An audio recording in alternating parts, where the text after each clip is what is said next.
ሲጀምርህ አንዳንድ ምልክቶች ያሳያል። ቅዠት ምናምን፣ አንዳንዴ መንፈራገጥ፣ አንዳንዴ መኝታህን መለወጥ፣ አንዳንዴ አቅጣጫ ትራስህን ማዛባት፣ እነዚህ አንዳንድ ምልክቶቹ ናቸው። ሌሊት መባተት፣ ድንገት መበርገግ፣ የልብ መምታት በየሰዓት እየጠበቀ፣ እነዚህ ጠባያቶቹ ናቸው። ዓይንህ ላይ ደግሞ በሚቀመጥበት ጊዜ ብዥታዎች፣ አንዳንድ ጊዜ የምታየውን ነገር በመንፈሱ ዓይን እንድታይ ያደርጋል። የምትመርጠውን ነገር በመንፈሱ እንድትመርጥ ያደርጋል። ውስጥ የህይወት ምርጫህ ላይም ሁሉ በስውር ብዙ ነገሮችን ያዛባብሃል። የምትይዘውን በረከት እንድታጣው ይታገልሃል። የጨበጥከው ላይ በአንድ ጊዜ በማታውቀው መንገድ እንዲወድምንና እንዲበክን ያደርግሃል። የነካኸው ያየኸው ሁሉ መባረክ ያቅተዋል። ደሞዜ የምትለው ነገር ላይም ምንም ውስጥ እንዳይገባ አድርጎ በረከት አልባ ያደርጋል። ይሄ በስውር የሚገባው መንፈስ ነው። በስውርም የሚሰልቡህ አሉ፣ በስውርም የሚነጥቁህ አሉ። እግዚአብሔር በስውር የሚያይህ ከሆነ በግልጽ ይህንን ጠላትህን እንድትቋቋም የሚያግዝህ ታዲያ የዕለት አምልኮት ሲኖርህ ነው። ጠዋት 21 ማታ 21 ስብሐት ለአብ ስብሐት ለወልድ ስብሐት ለመንፈስ ቅዱስ ሃሌሉያ ለአብ ሃሌሉያ ለወልድ ሃሌሉያ ለመንፈስ ቅዱስ እያልክ ሰግደህ ወይ 27 ሰግደህ ስትወጣ እጅህን ወደ እግዚአብሔር ስለዘረጋህበት እጅህ የነካው ነገር ሁሉ ተባርኮ ይውላል። እየሰማችሁ ነው? ተባርኮ ይውላል። በቃ የምትጽፍም ከሆነ የምትጽፈው መልካሙን በጎውን ለአንተ የሚሆነውን ነው።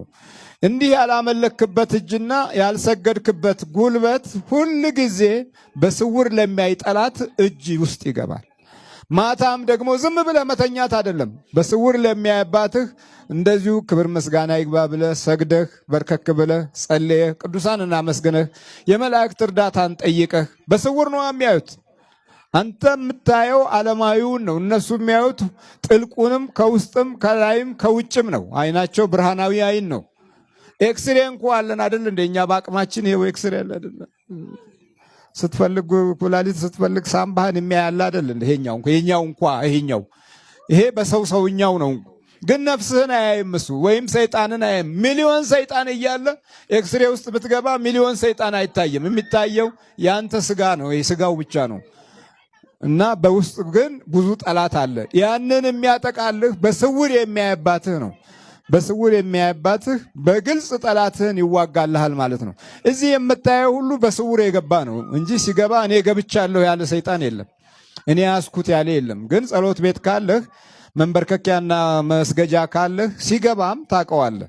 ስትበሉ ስትጠጡ በስመ አብ ወወልድ ወመንፈስ ቅዱስ ስትሉ፣ ልብስም ስትለብሱ፣ የትም ስትገቡ፣ ጸሎት ስትጸልዩ መናፍስቶቹ እዚህ ላይ ሆነው ያያሉ እና ይበሳጫሉ። ለምሳሌ ምግብ ስትበሉ በስመ አብ ብላችሁ የምትበሉ ከሆነ ወይኔ በፊት እኮ በስመ አብ ሳይል ሲበላ አብረን ነበር የምንበላው ብለው ይቆጫሉ፣ ይናደዳሉ። ሁለተኛ ነገር ደግሞ ብዙ ጊዜ ልትበሉ ስትሉ የምታዛጉ ሰዎች አባታችን እያላችሁ ማለት እስቲ ሞክሩት በተደጋጋሚ ይሄን ነገር ለ7 ቀን ወይም ለ14 ቀን ዝም ብላችሁ ሳትረሱ። በእርግጥ ይሄን ትምህርት የምታዳምጡ ሳትጸልዩ አትበሉ፣ ግን እንደ ልምድ ለሌሎችም ሰዎች እስቲ ይሄን ልምድ አካፍሏቸው። በስመ አብ ወወልድ ወመንፈስ ቅዱስ አሐዱ አምላክ ብላችሁ አባታችን ሆይ በሰማይ የምትኖራችሁ ገበታ ፊት እየጸለያችሁ ስምህ ይቀደስ መንግስትህ ትምጣ ምናምን እንደዚህ ያስብላል አይደል? በሰላም ቅዱስ ገብርኤል መልአኩ የተማረው ሰላም ለኪ ሰላም ለኪ ብሩንታ አንቲ ማለት ምናምን እንደዚህ ያስብላል። እና ምንድነው ስትሉ አብሮ ሊበላ የነበረው መንፈስ በጸሎት ተያዘ ማለት ነው። ስትጸልዩ አብሮ አይበላም ማለት ነው። ወይኔ ይላል ይነሳል ከእናንተ ላይ አብሮ ሊበላ አይችልም። ምግቡም ይስማማችኋል፣ ጨጓራ በሽታም አይሆንም። ምግቡም ይስማማችኋል፣ ለአካላችሁ ለሰውነታችሁ ለጥጋብ ሳይሆን ለስግደትና ለቁመተ ስጋ ያክል ወይም ደግሞ እንደ እግዚአብሔር ለማመስገን ያክል ይሆንላችኋል ማለት ነው። አለበለዚያ የምትበሉት ምግብ ዝም ብሎ ግብስብሱ ይገባል። ፊታችሁ ቆንጆ ሆኖ አምሮበታል፣ ነፍሳችሁ ደግሞ ጥቁር ሆናለች። ከሃይማኖት ርቃ ሮብና አርብ ተበልቶ ጾማው ተቆርጦ ጠጁ ተጨልጦ ይባላል አባቶቻችን። እንደፈለጉ ይበላሉ። የሚገርም ሲዩት የሆነ ከረባትና ሱፍ ያደርጋሉ። የሚያማምር ልብስ ይለብሳሉ። ድንቡሽቡሽ ብሎ የሚያማምሩ ወንዶች አይታቸው፣ ሴቶች ደግሞ ቆንጆ የሚያማምሩ አለባበስ ሴክሬታሪ ቆንጆ ቀሚስ ያደርጋሉ። ጥፍራቸው ምናምናቸው የተቀባብቶ በቃ የሚያማምሩ ናቸው። ግን ስጋቸው ነው የሚያምረው። ነፍሳቸው ላይ ስትመጡ ወይም ነፍስ ላይ ስትመጡ የለም። ስለዚህ ባርከን በምንበላበት ሰዓት የተመጣጠነ የሆነ ሰውነት ይኖረናል። ለምን ለስግደት እንነሳሳለን። ውፍረታችንም ከመጠን በላይ አይሆንም። አያችሁ። ስለዚህ የራሱን የቻለ ስግደት ትልቅ ጥቅም አለው። ጸሎት ትልቅ ጥቅም አለው። ባርኮ መብላት ትልቅ ጥቅም አለው። እንደ 21ኛው ክፍለ ዘመን ሰው ሲቪላይዝድ እንደሆነ ሰው በዱላ ማሰብ ምንድነው ጠይቀን በእንትን እነግርሃለን ምንድነው የሚያስፈልገውን ነገር። የሰለጠነ ሰው እኮ አሁን በጠረጴዛ ዙሪያ ነው። እዚህ በመቁጠሪያ ዙሪያ ሆነ። እዚህ በመቁጠሪያ ዙሪያ ሆነ። በመቁጠሪያ ዙሪያ ነው። እኛ እናት አባቶቻችሁን የቀደመውን እኮ አልፈለጋችሁማ፣ ዘመናዊነትን ፈለጋችሁ። በዘመናዊነት ውስጥ ደግሞ እኛ አብረን መጣን። አሁን እስቲ የቱ ጋር ነው የቄስ ትምህርት ቤት ያለው? ታሪክ እኮ ነው እሱ። የኔታ ምናምን እኮ ታሪክ ነው። እናንተ ግን ዘመናዊነትን ፈለጋችሁ። ከዘመናዊነት ጋር ደግሞ እኛ አለን። እኛ እኮ አላጠፋንም። እኛ እኮ አላጠፋንም። ምን አጠፋን? ምንም አላጠፋችሁ። ምን አጠፋ? ዘመናዊነት ሲባል ወይም ዘመናዊነትን እንፈልጋለን ሲባል እንትን ካለ ትላንት የተገኘ ዛሬ አለ። እናንተ እኮ ትላንትን ጣላችሁ። የእናት አባቶቻችሁን እኮ አልፈለጋችሁትም። ዘመናዊነት ሙሉ በሙሉ ብቻው ለብቻው እንደውም እንደዚህ መምጣት በጭቃ መሄድ እዚህ ለመምጣት አሁን ይሄ እንትን ነው ያረጀ አስተሳሰብ አመለካከት ነው።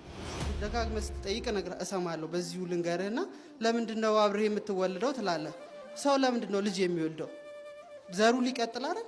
እኛም አብረን የምንወለደው ዘራችንን ልንቀጥል ነው። መለስኩልህ። ይሄ መልስ ከሆነ ትክክለኛው መልስ ይሄ ነው። የሚመጣው ትውልድ ደግሞ የተመቻቸ የበለጠ ሆነ። አሁን እኮ የቀን ትውልድ አለ እንዴ? የማታው ትውልድ እኮ ነው።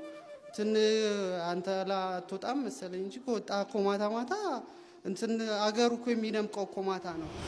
ትውልዱ ራሱ የማታው ትውልድ ሆነ። በቃ ጨለማ ከብርሃን ጋር ህብረት አይደለ የሚለው። እናንተ ግን ምኑን ፈለጋችሁ? ብርሃኑን አልፈለጋችሁትም። እሱማ ሞኝነት፣ ጅልነት ነው። ጨለማውን ፈለጋችሁ።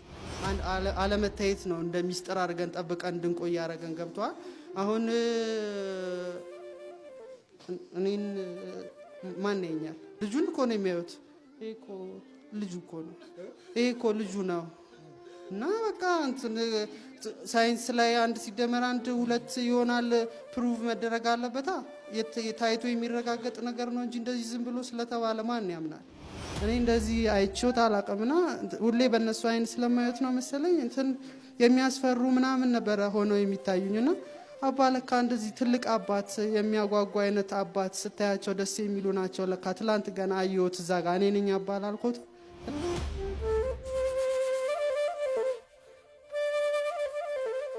የማይፈታ ህልም የማይዘገን ጉም እንዲያ ባይሆን ቅሉ ምኞቱ በሙሉ ያዋለቅ። እንዲያ ባይሆን ቅሉ ምኞቱ በሙሉ አይሆንም። ዝም ብሎ ምኞት ሆነብኝ። ገጠምክልኝ? እዚህ አንበረከከኝ። ቅዳሜ ዕለት አንበረከከኝ። ንግጠም ወይ ያል ነው ልጁን ያስቀጣል አለ። ቅጣቱን ከተቀበላችሁ አለ እሺ እንቀጣ ብለን ጻፍ። ይሄ ደግሞ ያ ከመላእክት ጋር ያላሳባህ ሴት ደልቷችሁ ኑሩበት ያነስከው። እሱ ደግሞ ምንድነው? ወሬ እኮ ብዙ አንወድም። ልጁም ወሬ ስለማይወድ እንደዛ። አንተ ነገጠምከው ልጁ ነው? እኛ ነን እንጂ እንጻፍ ብለን ድሮ እኮ ሳናስፈቅር ነው የምንጽፈው በነፃነት። ይሄ እኮ ሌላም እኮ አለ ግጥም እዚህ ጋር እንደውም ቀንሷ አምጥቶት ነው እንትን እንዳይባል ሁሉም የኛ ስላልሆነ የኛን ያው ጽፈን ይዘን መጣ። እናንተ የራሳችን ይህን ቀልን ምርቃት ነው ታዲያ። ላንተ እንደውም ላንተ ሲያንስ ነው እንዴ? ሰይጣንና አጋንንት እንዴ? አጋንንት አናስጣ አይቀርብም ወደኛ። ሰይጣን ነን እኛ። አጋንንት እንኳን አጋንንት የዚህ ሀገሩ ያስጠላናል። እናንተ የምንድን ናችሁ? እኛ እንትን የጣሊያንም አለን የጃማይካም አለን የህንድም አለን። ብዙ እኮ ነው የሌለ እኮ የለም። ስንት ናችሁ? 115,000 ትንሽ ናችሁ። አልቀን ተመናምን እንስልክ ከዛ ጋር ሆነ ከዛ ጋር ስንልክ። የት ነው የተማረው እሱ? በምንድን ነው የተመረቀው? አለማያ ተምሯል። የመጀመሪያ ዲግሪ ሁለተኛም ዲግሪ ጀምሮ ነበር። 1 ሴሚስተር ተማረ። ከዛ በኋላ ጓደኛውን አግኝቶት እንትን ጀመርኩ እኮ ሲል እኛ ራሱ ይገርመናል። ጓደኛው እንዴት እየቸኮለ እንደሄደ። ከዛ ሄዶ ወዲያው ተሰራ አቆመ። ሁለተኛ ሴሚስተር ሳይማር ማለት ነው። ምኑን? ትምህርቱ ሁለተኛው 1 ሴሚስተር ተምሯል። ከዛ በቃ ጓደኛው እሱ እኮ አግኝቶት ነው ጓደኛዬ የጀመርኩኝ ሁለተኛ ዲግሪ ምናምን ብሎ። አብረን ተማርከው አንተ? እንዴ ታዲያ ከሌላው ሰይጣን በምን ትለያለህ? በምን ትለያለህ? እንግዲህ እንትን ሚስጥር ታስወጣን ነው እኮ አሁንም እኮ አትምታና በቃ እንትን እንደ 21ኛው ክፍለ ዘመን ሰው ሲቪላይዝድ እንደሆነ ሰው በዱላ ማሰብ ምንድነው? ጠይቀን እንትን እነግርሃለን ምንድነው የሚያስፈልገውን ነገር እንትን። እሺ ወደዚህ ና። በ21ኛው ክፍለ ዘመን እንደ 21ኛው ክፍለ ዘመን ሰው ማሰብ ነው እንጂ አሁን በዱላ እንደገና ወደኋላ እኮ ይሄ ወደኋላ ነው ዱላው እንዴ? የሰለጠነ ሰው እኮ አሁን በጠረጴዛ ዙሪያ ነው። እዚህ በመቁጠሪያ ዙሪያ ሆነ። እዚህ በመቁጠሪያ ዙሪያ ሆነ። በመቁጠሪያ ዙሪያ ነው እኛ እና መወያየት ያለብን በጠረጴዛ ዙሪያ ነው። እንደዛ ነው። በዚህ በ21ኛው ዘመን እንዴ ጊዜው እኮ ተሻሽሏል እኮ አሁን እኮ እንትን ዘመናዊ ነው እኮ ሁሉም ነገር እኮ እንትን እናንተ ራሳችሁ ናችሁ እኮ የእናት አባቶቻችሁን የቀደመውን እኮ አልፈለጋችሁማ፣ ዘመናዊነትን ፈለጋችሁ። በዘመናዊነት ውስጥ ደግሞ እኛ አብረን መጣን። አሁን እስቲ የቱ ጋር ነው የቄስ ትምህርት ቤት ያለው? ታሪክ እኮ ነው እሱ። የኔታ ምናምን እኮ ታሪክ ነው። አሁን ትምህርት የሚባለው እንትን ህፃን ልጅ 2 ዓመት ከምናምን ሲሆን ዴይኬር ሴንተር ታውቃለህ? የህፃናት ሙያ ዴይኬር ሴንተር እዛ ነው የሚገባው። እንደ ድሮ የኔታ እኮ ድሮ እንትን ብቻ እኮ አይደለም የሚያስተምሩት፣ ፊደሉን ብቻ እኮ አይደለም እንትንም እኮ ጸባይንም እኮ ቀርጸው የሃይማኖት ማንነትንም እኮ አብረው አመጣው እኮ ነበር የሚያሳድጉት። እናንተ ግን ዘመናዊነትን ፈለጋችሁ። ከዘመናዊነት ጋር ደግሞ እኛ አለን። እኛ እኮ አላጠፋንም። ምን አጠፋን? እናቶችም ሆናችሁ አባቶች ልጆቻችሁን ስታሳድጉ ራሳቸውን ችለው እንዲያድጉና መወሰን እንዲችሉ አድርጋችሁ አሳድጓቸው። በውሳኔያቸው ይሳሳቱ አይሳሳቱ አንድ ነገር አድርገውት ሪዛልቱን እንዲያዩት አድርጓቸው ከኃጢአት በስተቀር። ያ ማለት ልቀቋቸው መረን ይውጡ አይደለም፣ ኮንፊደንሳቸውን እየተከታተላችሁ ማለት ነው።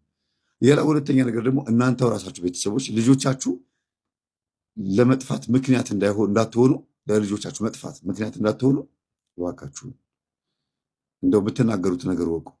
ስድቦቻችሁን በሙሉ አስተካክሉ። አንተ የተረገምክ ይድፋህ፣ ባጭር ያስቀርህ፣ ወልደሄው በቃ እነዚህ አይነት ቃላቶች እንደገና መልሶ ደግሞ አይሳካልህም፣ አንተ ጠማማ ሮንስ፣ የአባትህ ዘር የእናትሽ ዘር ምናምን አይባልም።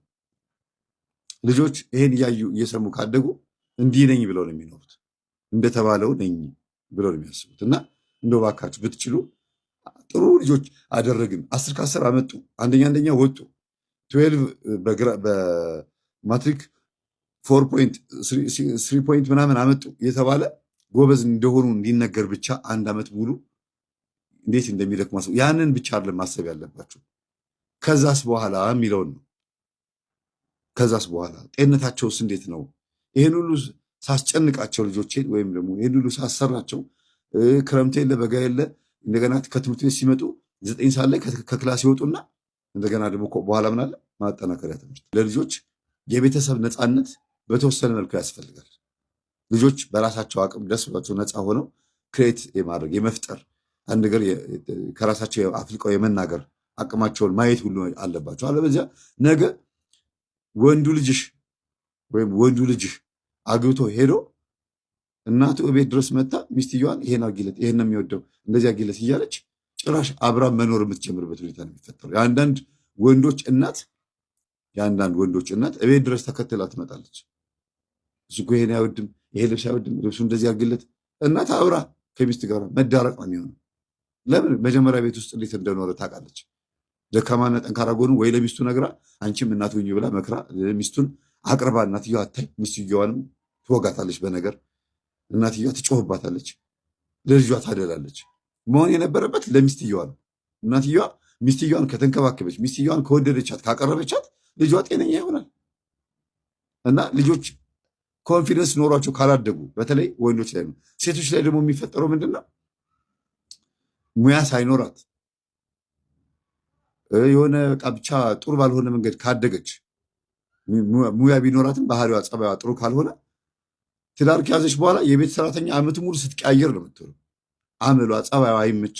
ይሄን ጫማ እገዛለሁ፣ ይሄን በግ አንተ አመጣለሁ፣ አሁን አላየሁም አለ። እየተያየ ተለያየ። አዎ ውለታዋን ማረሳ እሷ ነች። ለካ ውለታ ለማያገኝ ለማይሰጥ ነው ብራችን ያለቀው። አዎ ምንም አያመሰግንም። ያው እያዋረደ በጣም ይገርማል። እኔትም እየገባሁ እየተበደርኩ እያመጣሁ አዎ ይሄ ነው። አይ ሚካኤል እንግዲህ የኔ ዋስ እሱ ያለፈ አልፏል። ለወደፊቱ ሁላችንም እንዳንሳሳት ሚካኤል ፈቃዱ ይሁን።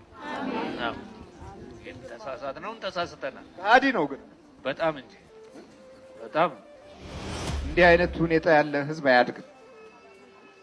እንዲህ አይነት መናፍስትን እየጎተተ ሰው ላይ የሰዎችን እድል የሚያጨለም ህዝብ ምንም 100,000 ጊዜ ቴክኖሎጂ ሌላው ዓለም ላይ ይበርታ፣ እኛ አናድግ። ተወለድኩበት ቀን ዛሬም ድጋሚ ነው የተወለድኩት እና ቤቴን አመስግኑልኝ።